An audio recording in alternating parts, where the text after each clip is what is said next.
Welcome back. Across the world, women and girls are experiencing period poverty. This is described as the lack of access to menstrual products and education. In an effort to address this issue, Organization for Women by Women Period assists menstruating individuals in need with care packages, education, and more. Joining me to discuss their efforts is Organization Director Trinidad Duran. Trinidad, thank you so much for joining me. Hi, thank you for having me. Now, can you just tell me about the Organization for Women by Women Period? We're a nonprofit that got started about 2 years ago during the pandemic. And basically, the way we got started was our founder, Carrington Baker, was at a food distribution pantry in Flushing, Queens. Her and some of our other original members were volunteering their time when they realized that one of the products that wasn't being offered included menstrual products. If they were offered, they were in very limited amounts, which often meant that by the time some people who needed them came around, they would be out of the product. So she came up with this idea of having an entire organization dedicated to providing these types of products to unhoused people and low-income people within our communities. And that's how we got started. So far, we've been able to raise over $8,000 to support our operating funds, and we've been able to distribute over 100,000 products thanks to the help of Cora, who was one of our main donors. Now, period poverty is rarely discussed in conversations about public health. Why do you think as a society we are still struggling to have these conversations? Well, unfortunately, there's still a lot of stigma that is associated with menstruation and a woman or a menstruating person's menstrual cycle. And there is still a lot of taboos surrounding the topic. I personally remember the first time having a conversation about period was in my elementary school in fifth grade, and they separated boys and girls. So that creates this negative stereotype or this negative narrative that makes boys and allows men to say, well, that's a woman's issue, or let the women solve that. And so people aren't coming together to talk about this issue, and it's being brushed aside as a woman's, that's a lady thing. And, I like that you mentioned that when, your organization was doing outreach that, a lot of people weren't donating menstrual products. And I think that even some women with the, best intentions who know this is something that we need, sometimes it just often slips your mind and think like, oh, yeah, other, women need this. Now, I kind of leads me to my next question. What does it mean to experience period poverty, and how prevalent is it in our country? Period poverty is really prevalent in our country. It's estimated that about 1 out of every 4 women or menstruator experiences some sort of period poverty. And when it goes hand in hand with the U.S. poverty rate. So when you have someone who is already having a difficult time securing food, securing water, securing diapers for their children, they're also going to be faced with the choice of can I afford to buy pads and tampons this month, or does my child's food come before that, or do I need to feed an elderly, or another economic issue or decision needs to be made. And when push comes to shove, unfortunately, a lot of times menstruators are going to choose to provide food or pay the rent over securing period poverty products, which then leads to them using less sanitary methods such as like toilet paper and other methods. Now, is there I know there's something called the pink tax. Can you talk a little bit more about that? And is it, does it play a part in period poverty? Yeah, the pink tax plays a very important part in period poverty. Fortunately enough, New York doesn't have the period tax. I believe we got rid of it officially in 2020, but other states such as Colorado, Alabama, and Hawaii continue to have a tax on period products, which means that they get taxed just for being something that is offered to a woman.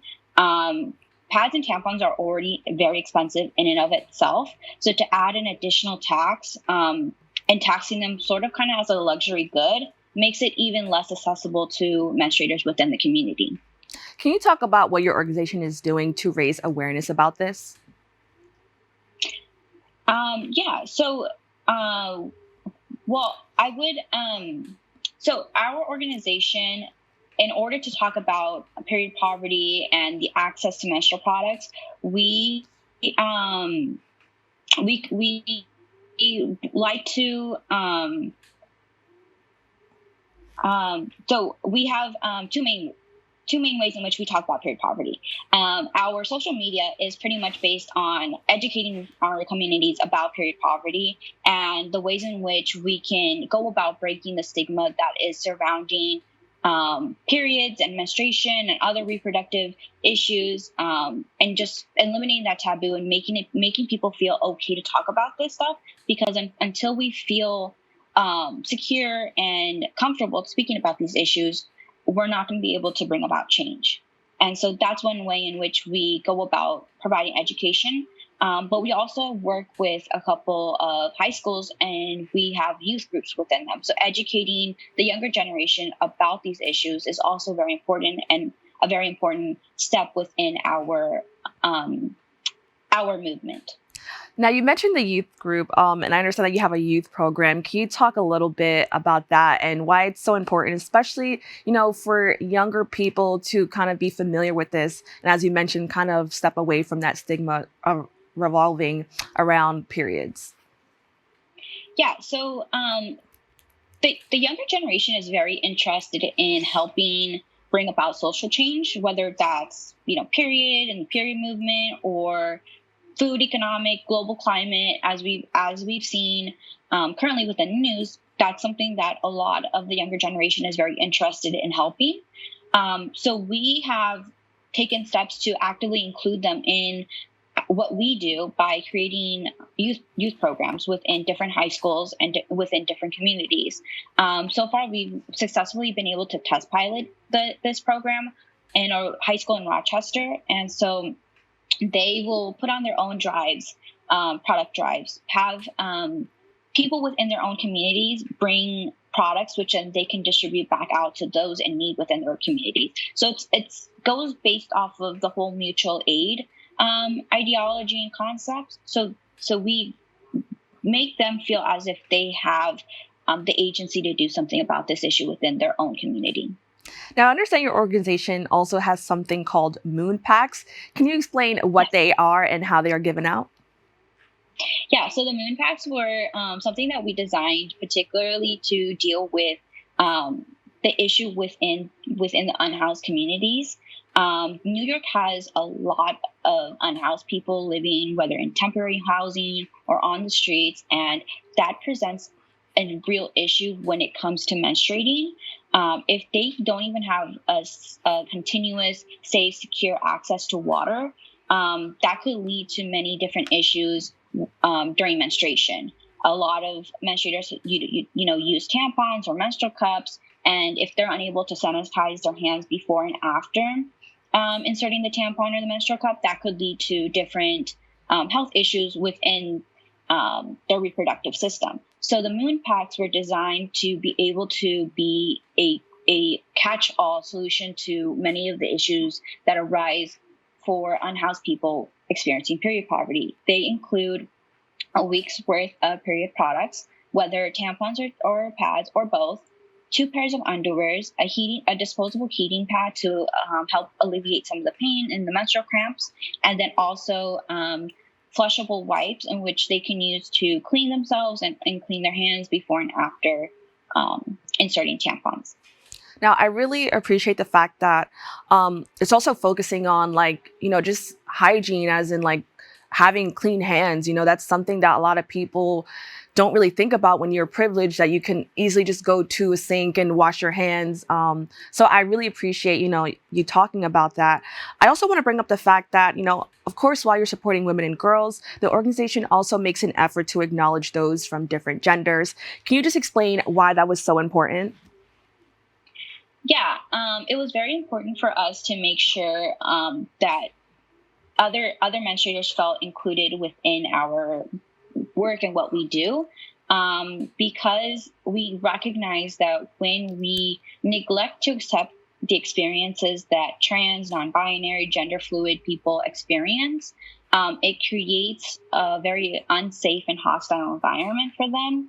And that's the last thing that we want to do. We want to make sure that everyone feels they have a space within our community, and make sure that everyone knows that we are here to help regardless of your gender identity, your sexual orientation, your whatever it may be. Our main ideology is just to help those who need help. Now, what can policymakers or health experts do to eliminate this type of poverty? So there's quite a few things that can be done. I do know that there is a legislative bill pending in the works to hopefully get on the floor, and it's Assembly Bill A7777A. And basically, what this bill would do would be to allow public assistance, such as SNAP benefits, to cover menstrual products. And I believe this bill in particular would allow up to $10 a month to go towards period products, which is something that we currently do not allow. If we're able to have public assistance and public benefits cover menstrual products for those in low-income communities and unhoused people, that would be a complete game changer and would make period products more accessible to the general public. Well, Trinidad, thank you so much for joining us to have this conversation. Thank you for having me. If you would like to learn more about their organization or help join the fight against period poverty, please go to the FWBWP website at www.forwomenbywomenperiod.org or follow them on social media at forwomenbywomenperiod. We have to take a quick break, but we'll be back with more Open right after this.